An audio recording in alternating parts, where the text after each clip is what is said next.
Apa sih sebenarnya isi di dalam dokumen itu? Saya agak ngeri-ngeri sedap sebenarnya. Soal korupsi keluarga Joko Widodo misalnya, menghancurkan PDIP. Jadi memang ada upaya-upaya menghancurkan PDIP. Tentang pergantian Kapolri. Bisa menggoncangkan? Pastinya menggoncangkan. Ada yang telepon-telepon sana-sini? Nah ini yang selama di Rusia? Itu banyak dihubungi orang lah. Saya nggak usah sebut ya, dari mulai aparat, non-aparat ya kan. Apa yang waktu itu dipesankan oleh seorang Hasto Kristianto akhirnya dititipkan lah ke seorang Koni Rahakundini?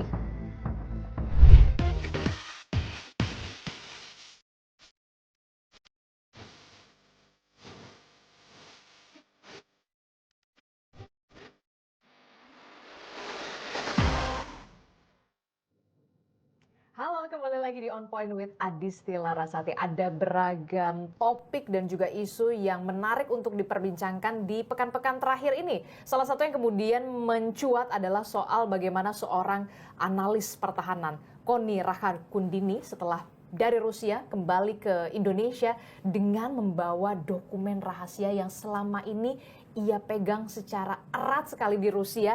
Apa sebenarnya dokumen rahasia yang kemudian dipegang oleh seorang Koni Rahakundini?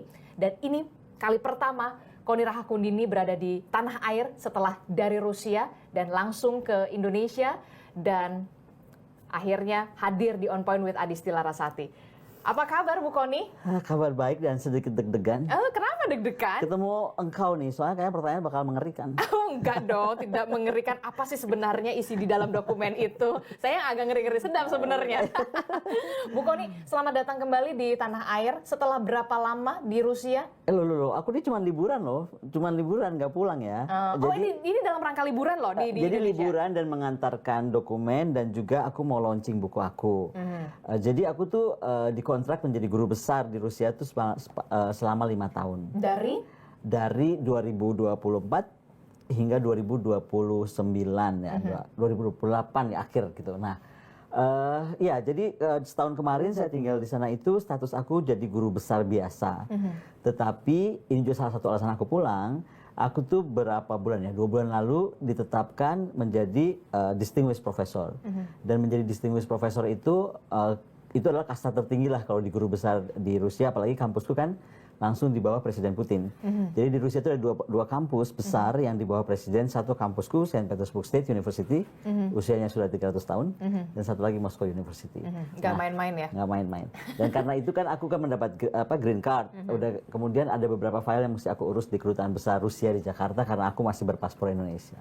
Jadi memang dalam rangka tidak hanya soal mengurusi dokumen saja yang dibalikin, iya, tapi juga ada 3-4 hal yang bikin saya harus pulang gitu. Harus kembali sekalian lah gitu. Dan salah satunya adalah dengan membawa dokumen itu. Ya, karena bukan salah satu, itu yang paling utama sih sebenarnya. Itu yang paling utama? Harus paling utama lah. Gitu. Nah, pasti banyak yang akhirnya bertanya-tanya, apa sih sebenarnya isi dokumen 37 file dokumen yang akhirnya diserahkan oleh ke Wasekjen PDI Perjuangan? Tapi jangan dijawab, saya belum tanya soal itu. Ya. Tapi saya ingin bertanya dulu.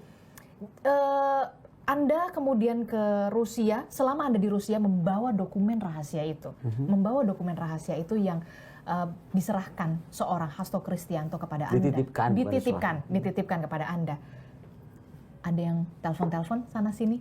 Nah, ini yang selama di Rusia? Makanya salah satu alasan juga, ini pertanyaan keren karena nggak pernah ada yang nanya.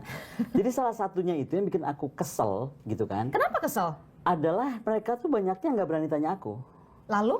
Nanyanya kepada asisten aku tuh di sana punya 2 asisten. Satu anak Indonesia yang sudah 8 tahun tinggal di Rusia, dia master dari kampusku. Dan satu lagi asistenku orang Rusia gitu kan, perempuan. Jadi aku punya staf laki dan perempuan. Nah, dua-duanya terutama yang laki ini gitu, itu banyak dihubungi orang lah. Saya nggak usah sebut ya, dari mulai aparat, non-aparat ya kan. Dan macam-macam lah, udah aku judulnya. Itu yang ditanya, ibu di mana? Ibu sedang kemana? Rumah kosong nggak? Bisa datang? Kan anak-anak ini jadi stres ya. Jadi saya pikir, oh ini nggak bener nih gitu. Apalagi yang saya tahu, orang-orang ini juga kenal saya. Lain kalau nggak kenal. Beberapa orang yang telepon itu kenal. Dan buat aku, loh, why don't you call me? Gitu kan, itu satu. Kan kesian dong, urusan aku merepotkan orang. Yang lebih parah, rumahku tuh luar biasa ya. Di sana tuh guru besar tuh ditreat begitu hebat.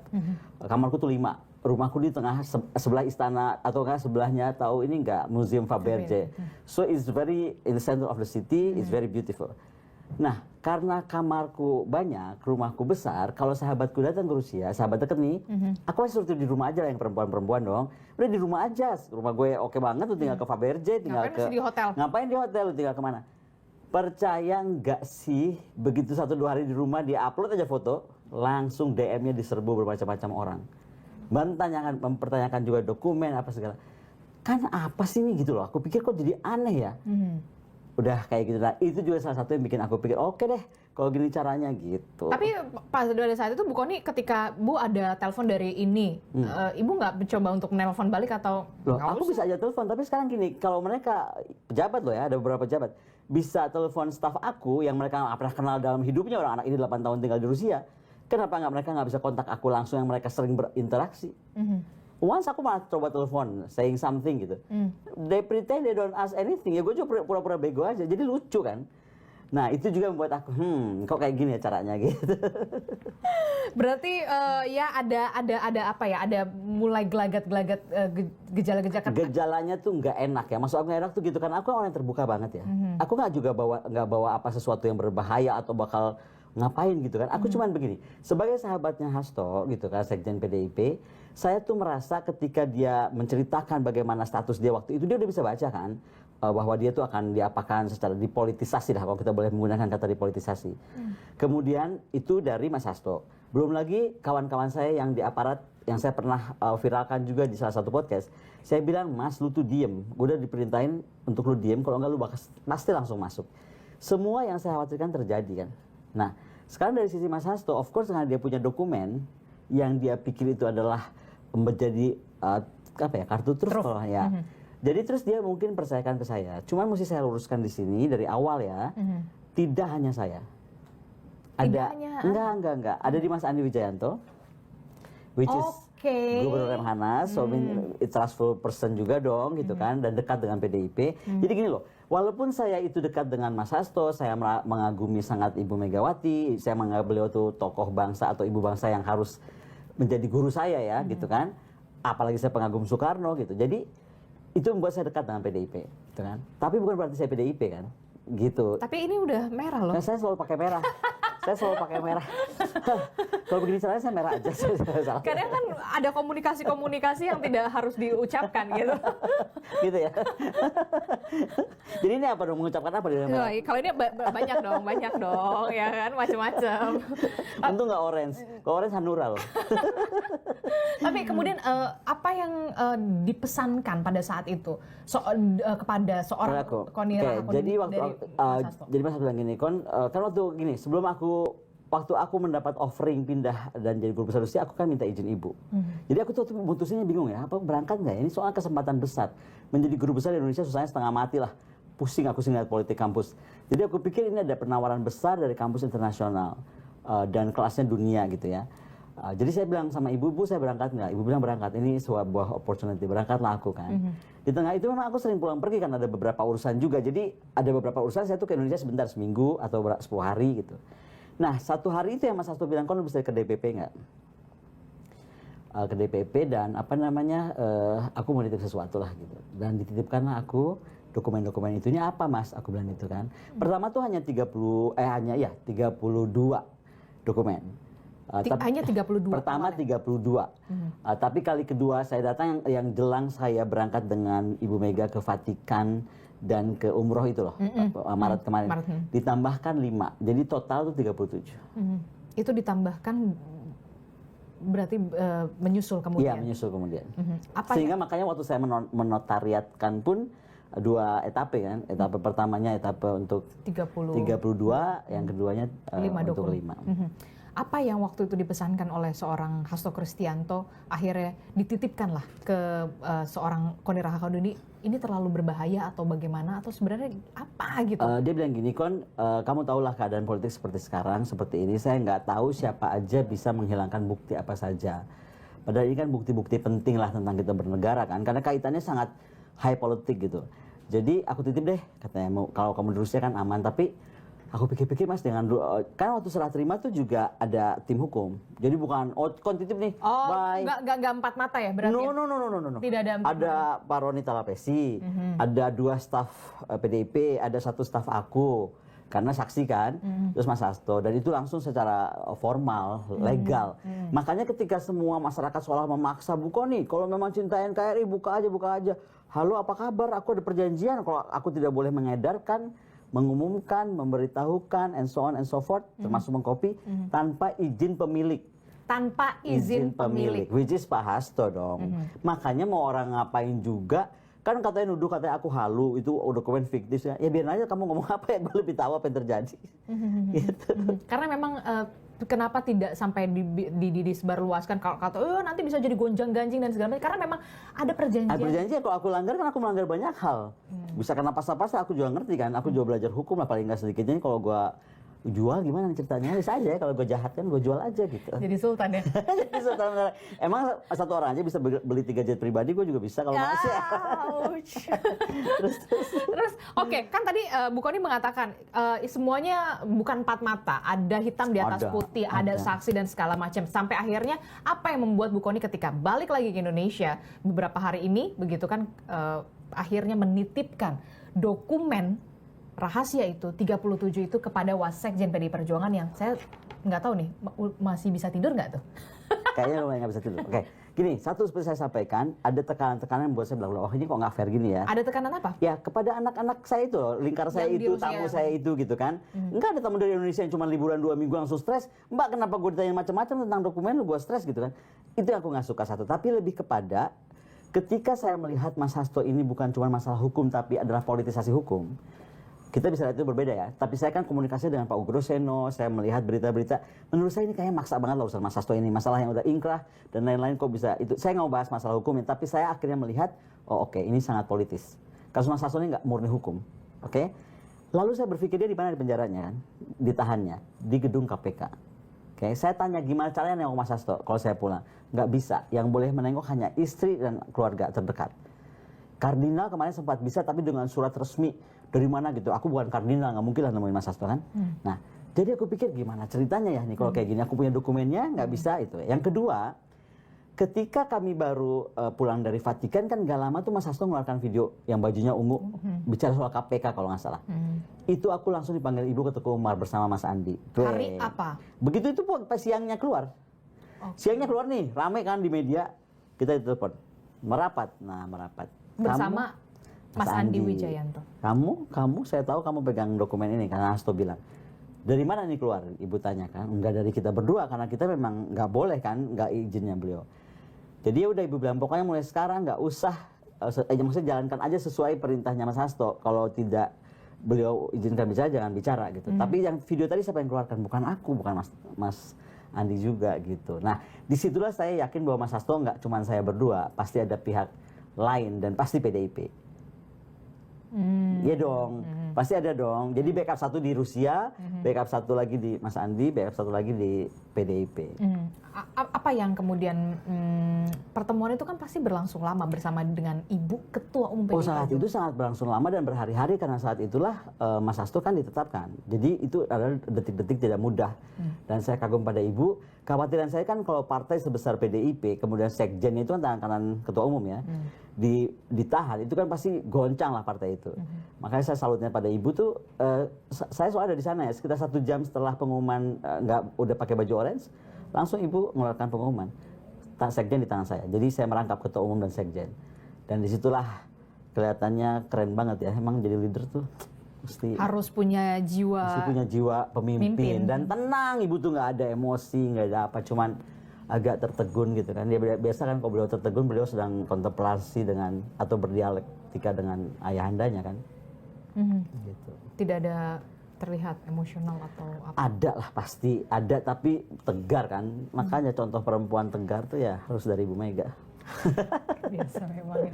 Nah, oke, sudah balik lagi ke Indonesia. Kemudian balik ke Indonesia, menyerahkan kembali ke... Oh gini, saya itu kan nggak bisa menghubungi Mas Hasto, tapi saya akhirnya kirim surat.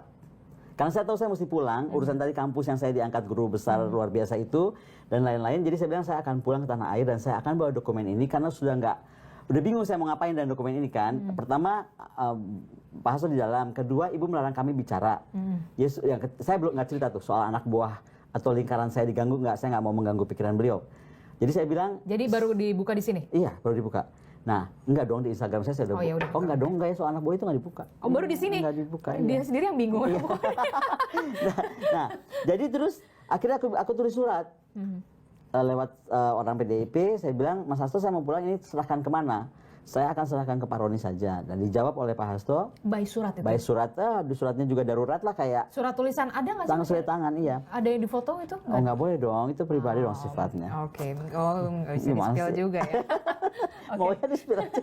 Nah, sebab Pak Hasto yang bilang, enggak, serahkan saja kepada Wakil Sekjen, yaitu Pak Adi. Nah, ketika saya sampai, ya udah besok paginya saya minta ketemu, malamnya saya WA, besok paginya saya minta ketemu langsung Wasekjen. Oke, jadi dengan arahan dari Pak Hasto itu, pemilik dokumen itu, Iya. Anda berdua Yes. bersurat Yes. dan akhirnya memutuskan ya berdasarkan itu ke Wasekjen PDI Ya. Perjuangan. Soalnya itu dipertanyakan oleh Ibu, kenapa ke Wasekjen ya? Ibu juga nanya kemarin, saya di Tekuman tanya sama Ibu, kenapa ke Wasekjen? Perintahnya Pak Hasto, Bu, aku bilang gitu. Dan diberikanlah itu dengan di video, ada surat juga nggak atau gimana? Nah, enggak, semua ya, semua yang dinotariatkan, kemudian surat perjanjiannya, kemudian dokumen-dokumennya dan flash disknya. Dokumen, ada 37 dokumen. 37 total dokumen. File dokumen ya, Yes. dan di nomor Kira-kira segini lah, segini. segitu ya, bisa menggoncangkan. Pastinya menggoncangkan. Katanya menggoncangkan karena kan nggak tahu ya. Buat saya sih menggoncangkan itu kan tergantung orang ya. Kalau saya baca kan, ya udahlah pastilah, beberapa itu sebenarnya udah muncul sih. Beberapa itu menurut saya sudah muncul di banyak tempat. Tapi Salah satunya? ya soal korupsi keluarga Joko Widodo misalnya, itu ada 3 seri tentang itu dokumennya. Tapi kalau buat saya sekali lagi nggak tentang itu. Yang saya lebih concern itu adalah tentang nomor 7, yaitu penghancuran PDIP. Jadi memang ada upaya-upaya menghancurkan PDIP. Dan itu mungkin yang menggerakkan saya untuk, udahlah, aku kembalikan ke partai, dan tolonglah PDIP berbuat sesuatu. Karena PDIP ini kan menjadi partai yang menurut saya menarik ya. Dia partai kuat, dia penyeimbang, kalaupun nggak mau disebut oposisi. Jadi partai seperti ini nggak boleh hilang. Namanya boleh hari ini PDIP, besok siapa gitu. Tapi partai penyeimbang itu nggak boleh hilang. Kalau negara itu mau berjalan on the right track. Makanya itu saya pikir oke, kalau gitu aku harus kembalikan agar harapan saya kan pasti lebih mudah dari PDIP bertanya langsung kepada Pak Hasto. Ini kita meledakkanlah hari ini atau besok atau lusa, instead of aku sebagai teman gitu. Yang kedua juga yang membuat aku menjadi kepikiran gitu ya, oh ternyata politik begini banget, itu file nomor 16 terkait Kapolri. Nah, baru saya mau tanyain itu, file nomor 16 soal Kapolri. Nah, ini yang saya mesti luruskan karena kan di sini tuh Ini adalah ajang untuk mengklarifikasi nih. nggak klarifikasi, nggak perlu ada klarifikasi apa-apa. Karena nggak ada yang nanya aja, saya kan cuma bilang ada file apa yang Supaya terang benderang. terang bener. Clear. Nggak ada yang perlu diklarifikasi. Nah, saya cuma mau bicara ini kan, makanya nanya nggak banyak nih, kan gue seneng kalau tanya kayak gini.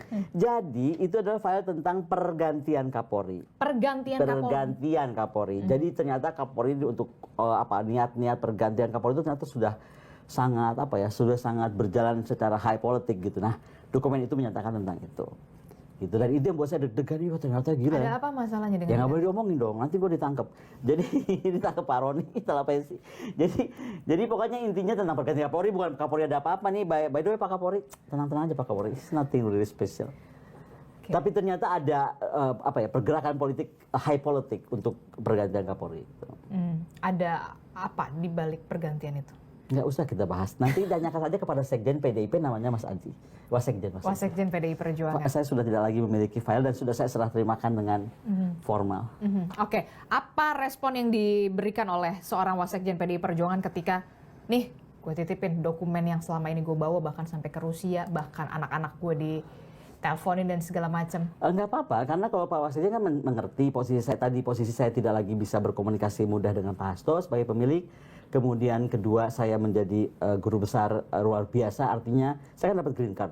Jadi saya mungkin sampai tahun 2008 nanti nggak semudah ini bisa pulang. Ini kan karena sedang dalam faktor pengurusan juga ke embassy Rusia dan lain-lain. Jadi itu juga menjadi pemikiran saya kan gitu. Ketiga juga saya pikir, ngeri ya pegang dokumen, akhirnya baru nyadar ya. Ngeri juga. Setelah berapa lama? Orang lagi ditunggu-tunggu, mana dokumennya? Yang itu kan jadi pertanyaan, mana dokumen kalau memang itu banyak rahasia dan bisa mengungkap kebenaran begitu ya, kenapa tidak diungkap begitu? Ya tadi kan aku bilang bukan punya aku. Jadi memang harus diungkapnya sama PDI Perjuangannya langsung? Bukan PDI Perjuangan juga, yang memberikan kepada saya Pak Hasto, dan di situ saya tidak boleh apapun kecuali menyimpan gitu. Tapi kan semua sekarang sudah di tangan PDI Perjuangan. Yes. Jadi selamat ulang tahun dan selamat deg-degan aja. Ya kan, yang dihadapi adalah partai terbesar dan terkuat. Aku boleh minum nggak sih? Oh boleh silakan. Lah itulah yang kemudian menjadi pertanyaan kita semua. Jadi sebenarnya file-file itu walaupun memang sudah di-spill, salah satunya soal pergantian Kapolri. Saya nggak spill file, saya spill judul. Judul oke, Ya, jadi judul gini, saking banyaknya file itu kan pusing ya. Kalau dibilang ini udah, jadi aku tuh pakai nomor. 1 ini, 2 ini, 3. Nah itu memang waktu itu kan ada urutannya. Makanya saya ingat 7. Yang ngeri-ngeri sedap mana lagi? Banyak. Ngeri loh, ada nama-nama yang mengerikan banget loh. Ih, serem. Ih serem. Serem. Seseram apa? Serem banget, udah deh. Trust me, serem banget. Kalau ini bakal diungkap, apa kira-kira yang bakal bisa terjadi? Sebenarnya sih, Kalau pergantian Kapolri menurut Anda nggak terlalu...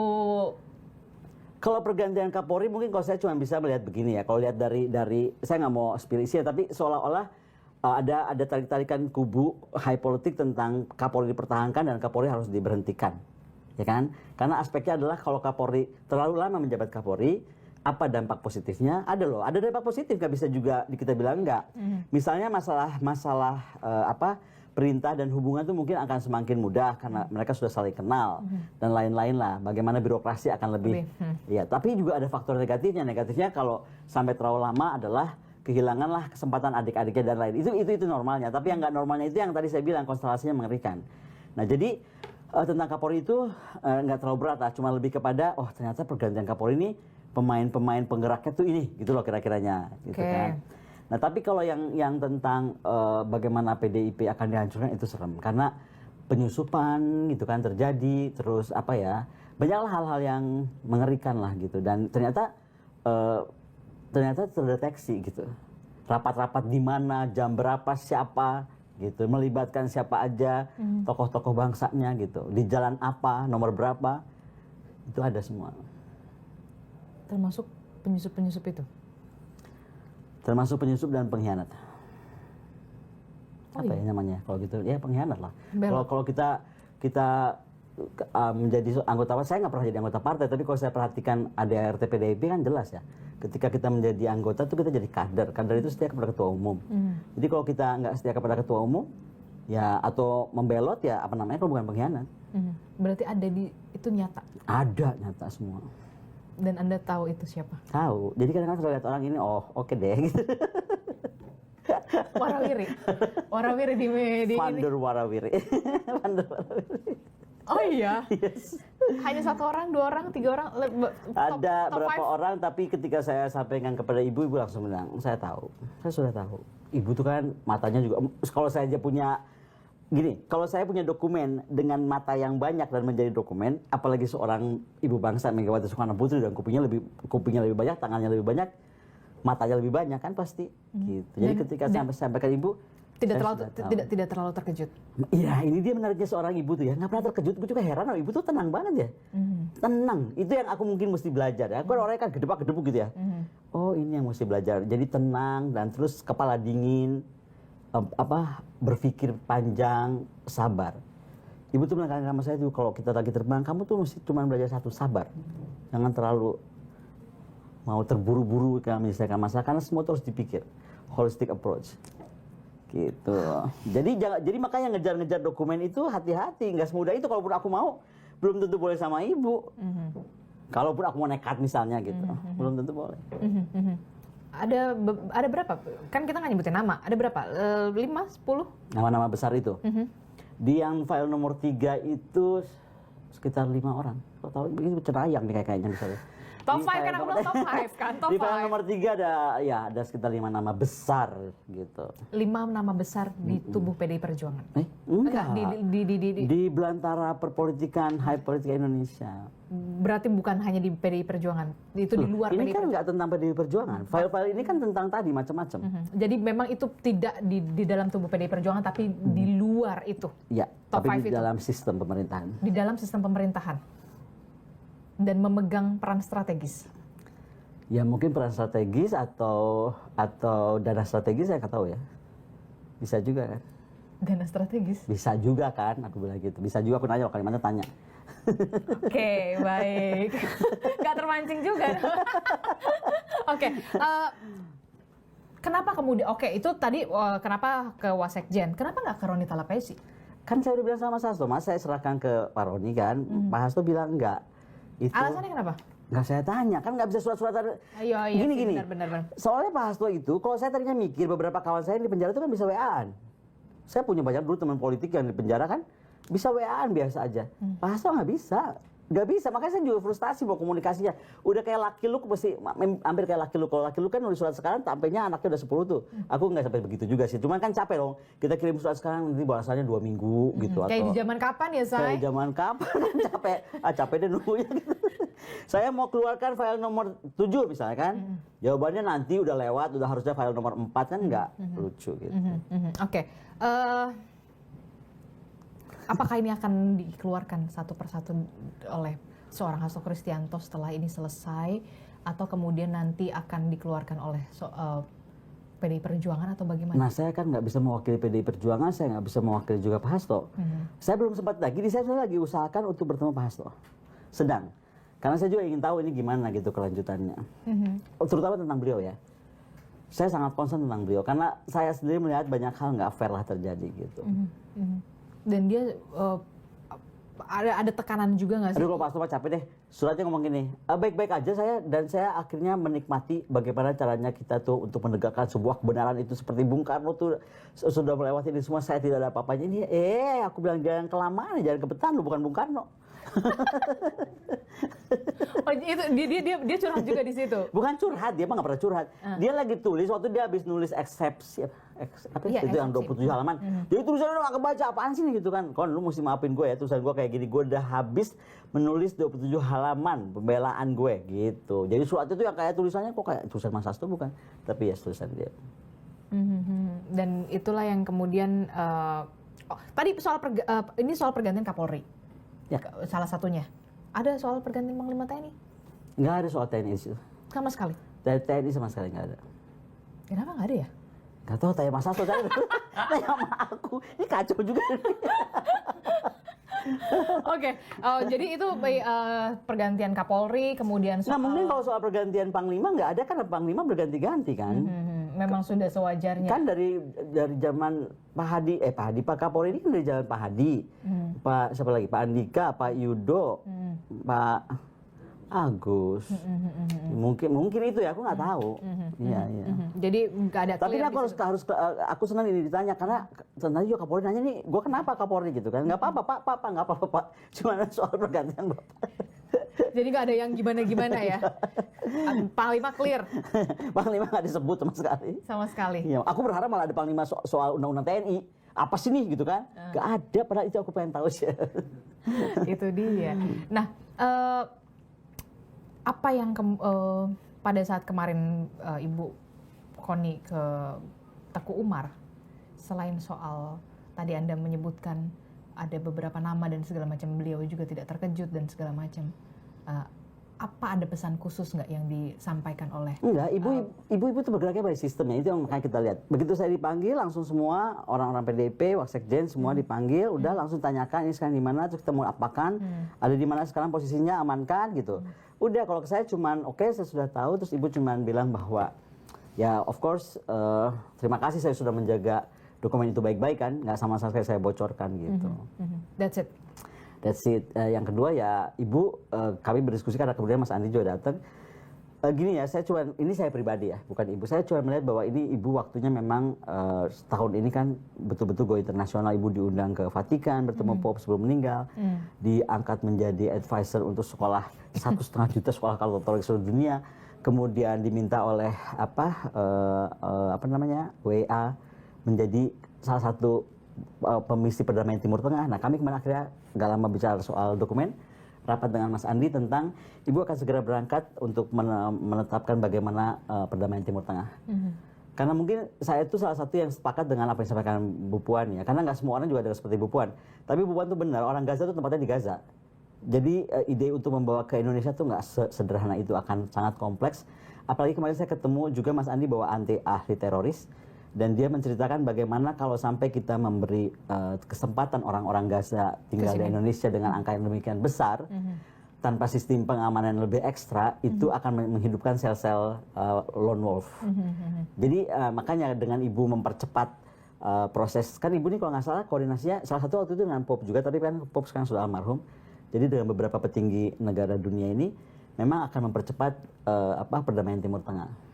Gitu. Dan saya menariknya dari ibu, kemarin itu ibu menyampaikan soal pentingnya kita itu mendorong Dasar-Sila Bandung hidup kembali. Kan Dasar-Sila Bandung itu membawa nilai-nilai yang selama ini nggak bisa jalan dengan PBB kan. Jadi saya pikir itu malah ibu berkesempatan untuk lebih berperan membawa nama baik Indonesia, bagaimana menyelesaikan masalah dunia. Jadi ibu nggak stuck sama urusan-urusan politisasi gini seperti ini. Saya juga sedih ya. Ibu kan great leaders ya. Nilai gelar profesornya berapa, gelar dokternya berapa dari dunia loh, bukan dari lokal sini. Itu menurut saya pemikiran itu diperlukan gitu. Dan mungkin menunjukkan juga ke orang Indonesia ya bahwa di sini kan pemikir akademis itu dianggap pelengkap penderita ya. Ternyata nggak begitu. Justru orang yang paling harus dihargai itu ya pemikir. Nah, kalau ditanyakan itu kenapa akhirnya saya bikin buku, akhirnya buku saya itu lebih kepada itu. Lebih mungkin mencoba jadi Rocky Gerung gue nih. Jadi enggak sih.